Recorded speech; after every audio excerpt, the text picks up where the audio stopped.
Currently, I'm making an exercise prescription for a 22-year-old female. Her name is Katie Vitale. Her SMART goals are to increase the amount of weight she can perform hip thrusts for 3 sets with repetitions of 15. Currently, she is able to do 40 pounds for the 15 repetitions of 3 sets.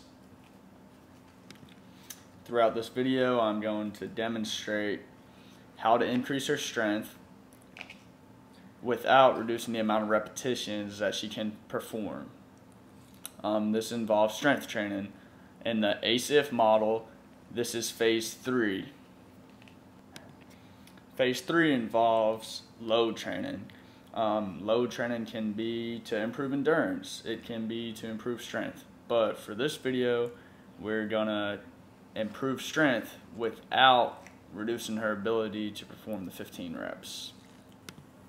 Okay, I'm going to have my client demonstrate all the exercises. I'm going to have her demonstrate the stretching before the exercises. I'm going to have her demonstrate the stretching in between exercises, and I'm going to have her demonstrate the stretching at the end of the exercise. I will also comment on the intensity, the amount of reps that she's performing in order to increase her strength and her hip thrust ability. Each session will begin with dynamic stretches. The following clip will demonstrate a dynamic stretch that she will perform in order to keep flexibility in her hamstrings.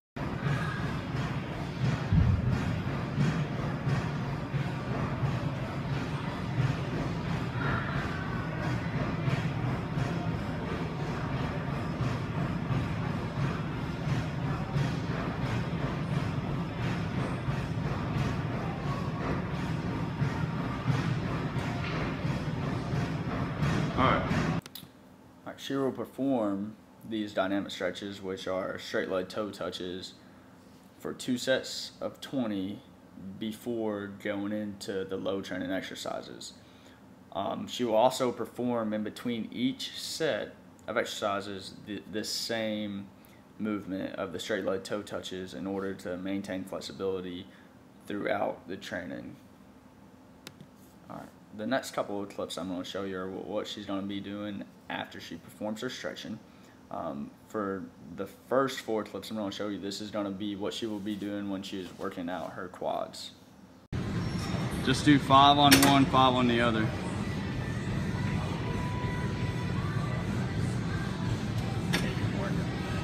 Again, remember your feet need to be shoulder width apart, and keep your shoulders over your knees.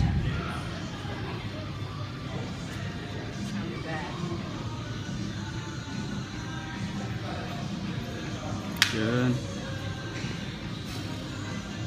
Try to get a different angle.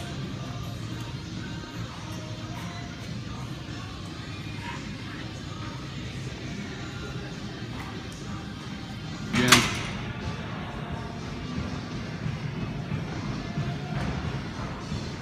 Is this awkward or what?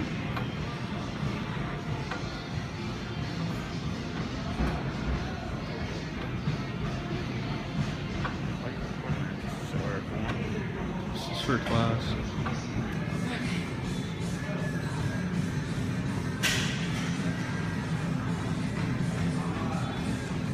I want you to go down slower.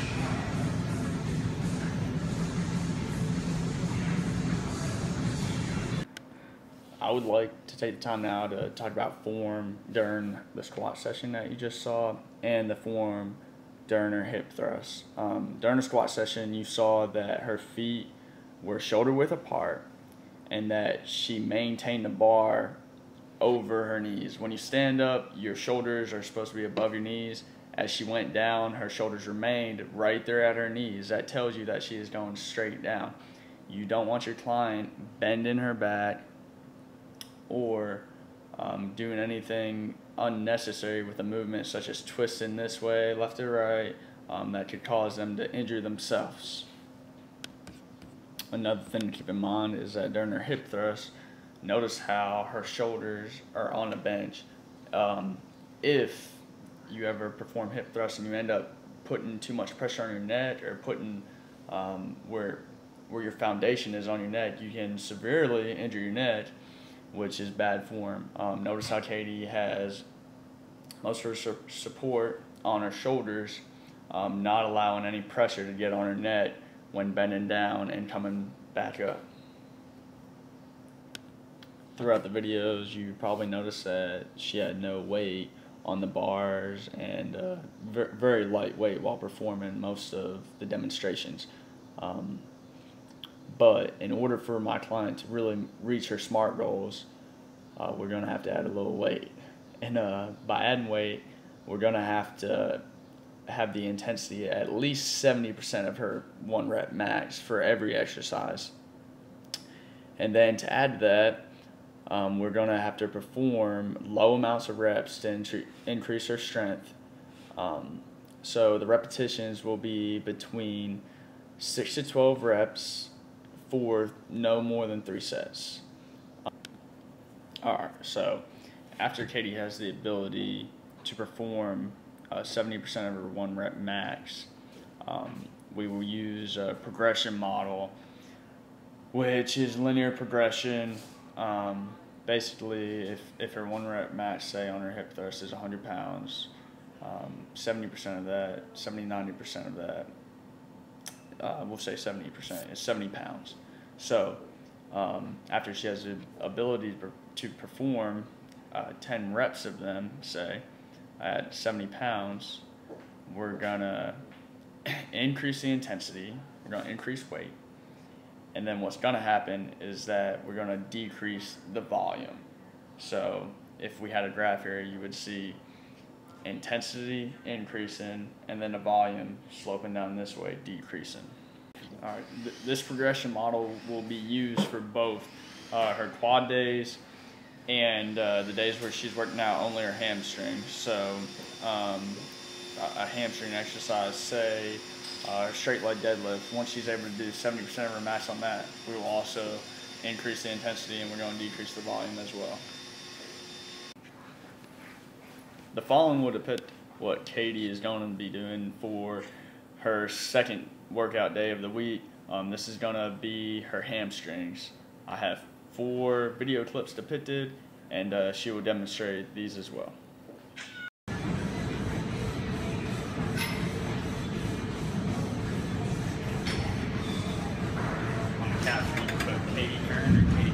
All right, next foot, please.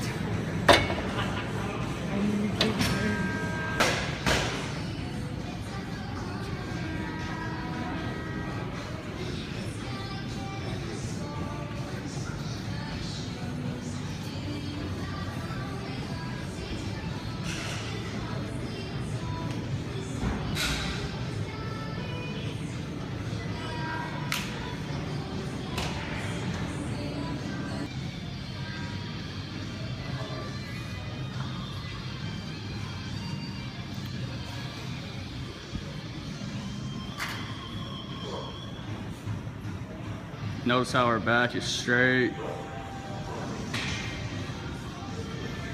Pull up with your hamstrings and your glutes.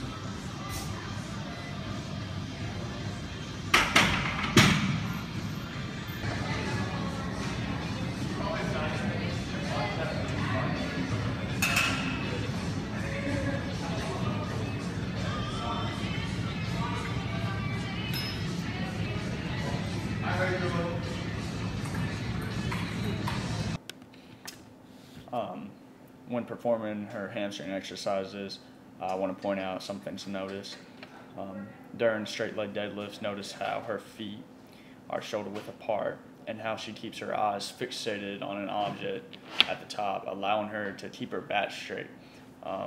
During heavy seated weights with the straight leg deadlift, by looking down, it will allow you to have bad form, and you'll start pulling more with your back rather than your glutes and your hamstrings, which exercise is supposed to focus on. So again, notice how she had her feet shoulder width and her eyes fixated on an object and her back perfectly level. This just allows her to attack her hamstrings and her glutes again without hurting her lower back. All right. During her cool down, I'm gonna have her perform static stretches, regular toe touches, holding it for 10 seconds. I'll have some quad exercises as well after quad sessions. Static stretching, it just involves holding a certain position, stretching that muscle for at least 10 seconds.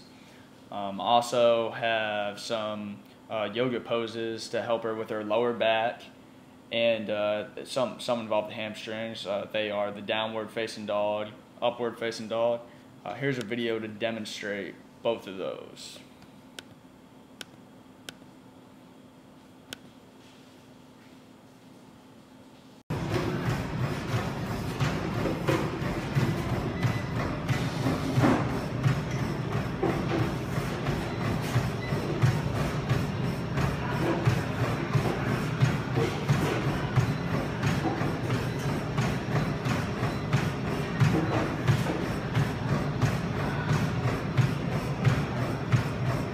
Put your heels on the mat, you'll get a better stretch.